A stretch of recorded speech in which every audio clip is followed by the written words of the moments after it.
जय श्री राधे, जय श्री सीताराम। भक्तजनों, आपने शायद नाम सुना होगा सुल्ताना डाकू का।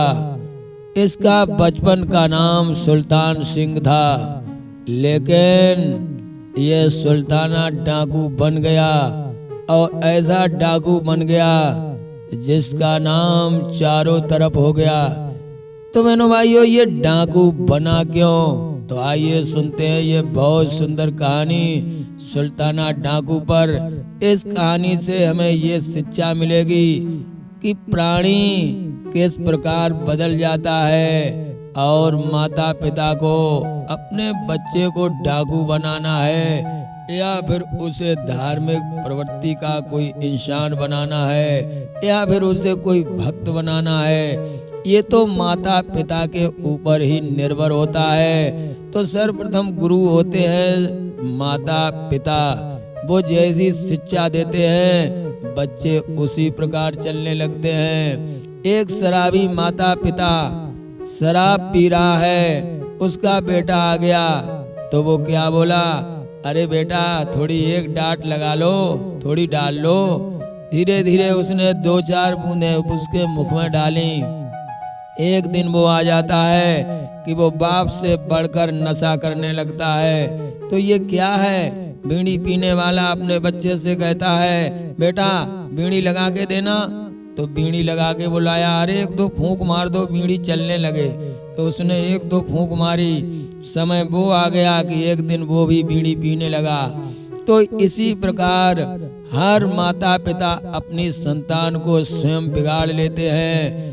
वो बिगड़ता नहीं है, क्योंकि भगवान ने तो निर्मल देह दे करके और शांत स्वरूप आत्मा को तुम्हारे घर पर भेजा है। वो बालक है, उस कोरे कागज पर जो तुम लिखोगे तो वही तो लिखा हुआ मिलेगा। तो बहनों भाइयों, यदि आप चाहते हैं कि हमारे पुत्र सदाचारी बने, धर्मात्मा बने, तो उन्हें सर्वप्रथम वैसी ही शिक्षा देनी चाहिए। तो देर ना करते हुए सुनते हैं सुल्ताना डाकू की ये बहुत सुंदर कहानी। आखिर सुल्ताना डाकू क्यों बना? एक समय क्या हुआ कि सुल्ताना बचपन में अपनी माता के लाड़ प्यार में पला हुआ था। एक दिन सुल्ताना खेतों में घूमने के लिए गया तो एक खेत में तरबूज लगे हुए थे, बड़े सुंदर फल देके। सुल्ताना ने उनको तोड़ लिया और माता के पास लाया। माता ने पूछा, कहाँ से लाए हो? क्योंकि हम तो इतने गरीब हैं, हमारे पास तो ये कुछ है भी नहीं, बेटा तुम कहाँ से लाए हो? तो सुल्ताना ने कहा, माँ मैं पड़ोस के खेत से चुरा करके तोड़ के लाया हूँ। तो माता ने क्या किया? माता ने पीठ पर हाथ फिराया, कहने लगे, वाह बेटा तुमने बहुत अच्छा किया। अरे ना तो खाद लगी ना पानी लगा और तुमने ये सुंदर सुंदर तरबूज के फल ला करके रख दिए, खाओ मैं भी खाऊं। दूसरा दिन हुआ, सुल्ताना दूसरे खेत में गया। वहां से जाकर के उसने और बड़ी चोरी की। जब वो घर पे लेकर के आया, उसकी माँ ने उसके सर पर हाथ फिराया, वाह बेटा तुमने आज तो कमाल कर दिया, ऐसे ही लाते रहो। सुल्ताना धीरे धीरे चोरी करता गया। उसकी माँ उसे उत्साह बढ़ाती रही, उसका कहते रही, वाह बेटा ये तो बहुत अच्छी बात है, बिना मेहनत की लाते हो। धीरे धीरे वही सुल्ताना आगे चल करके बड़ी बड़ी डकैतियां डालने लगा और वो बन गया डाकू। यौवन अवस्था में सुल्ताना ने डाकूगिरी का काम चालू कर दिया और वो जैसे डाकू बन गया, अब तो उसको पुलिस की तलाश होने लगी। एक समय क्या हुआ, सुल्ताना डाका डालने के लिए जा रहा था और किसी ने खबर दे दी कि सुल्ताना फलाने गांव में डाका डालने के लिए जा रहा है अपने साथियों के साथ, क्योंकि उसने बहुत बड़ा अपना साथियों का एक मंडल भी बना रखा था।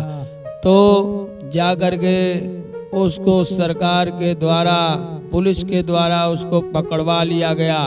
अब सुल्ताना पकड़ करके कैद खाने में आ गया तो उसकी कार्रवाई हुई। अदालत ने उसे मौत की सजा दी। जिस समय सुल्ताना की मौत का समय आया तो उसे फांसी के तख्ते पर खड़ा किया गया। मरने वाले की आखिरी इच्छा भी पूछी जाती है। तो सिपाहियों ने, जल्लादों ने कहा, अरे भाई सुल्ताना, तुम अब मरने को तैयार हो जाओ, क्योंकि फांसी का फंदा तुम्हारे गले में पड़ चुका है। सिर्फ खींचने की देर है, तख्ता हटेगा और तुम्हारी मौत हो जाएगी। तो ये बताओ, मरने से पहले कुछ खाना चाहते हो या कुछ देखना चाहते हो? सुल्ताना कहने लगे, मुझे कुछ नहीं देखना, ना कुछ खाना। अरे सिपाहियों ने कहा, समझ लो तुम्हारी मौत तुम्हारे सामने खड़ी है, क्या देखना चाहते हो? सुल्ताना ने कहा, मेरी माता को दिखा दो। तो सिपाहियों ने कहा, ठीक है। सुल्ताना की माता को बुलवाया गया और माता को पास में किया गया। बेटे ने कहा, और पास में कर दो, तो माता को और पास में खड़ा किया गया। तो सुल्ताना डाकू ने अपने माता की नाक को काट लिया दांतों से। जैसे दांतों से नाक काटी, जल्लाद कहने लगे, क्या कर रहे हो? तुम्हें मरने का भय नहीं है? मरने के समय भी तुमने बुरा ही काम किया। अरे एक बेटे ने एक माँ की नाक को काट लिया, भला कोई ऐसा करता है? सुल्ताना कहने लगा, तुम्हें नहीं मालूम मैंने माता की नाक को क्यों काटा है? अब आप ये बातें छोड़ें और मुझे फांसी दे दें। सिपाही कहने लगे, नहीं सुल्ताना, मरने से पहले कम से कम ये तो बता दे कि तूने अपनी माँ की नाक को क्यों काट लिया, वो भी दांतों से। सुल्ताना कहने लगे, अगर सुनना ही चाहते हो तो सुनो। मेरी माँ मेरी प्रथम गुरु है और माँ की ही शिक्षा पर मैंने ये सब किया। मैंने पहली बार जब चोरी की तो मेरी माँ ने मेरे पीठ पर हाथ फिराया और कहने लगी, माँ बेटा इसी प्रकार चोरी करते रहो, लाते रहो घर में। तो मैंने माँ की बात को मान लिया और मैं चोरी करते करते एक डाकू बन गया। अगर मेरी माँ, मैंने पहली बार चोरी की थी, यदि मेरी माँ मुझे थप्पड़ मार के रोक देती और ये कहती, बेटा चोरी करना पाप है, चोरी करना अधर्म है, तो मैं चोरी बंद कर देता।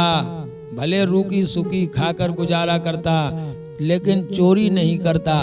तो आज मैं डाकू नहीं बना होता, और डाकू नहीं बना होता तो मेरे गले में ये फांसी का फंदा भी नहीं पड़ा होता। तो ये जो कुछ देन है, ये मेरी माँ की देन है, जो कि मेरे फांसी का फंदा पड़ा है। तो बहनों भाइयों, हर माँ को चाहिए अपने बेटे को सुंदर शिक्षा दें, वरना सुल्ताना की तरह अपनी नाक ना कटवाएं, क्योंकि बेटा स्वयं माँ की नाक को काट रहा है। इससे बुरा और क्या हो सकता है?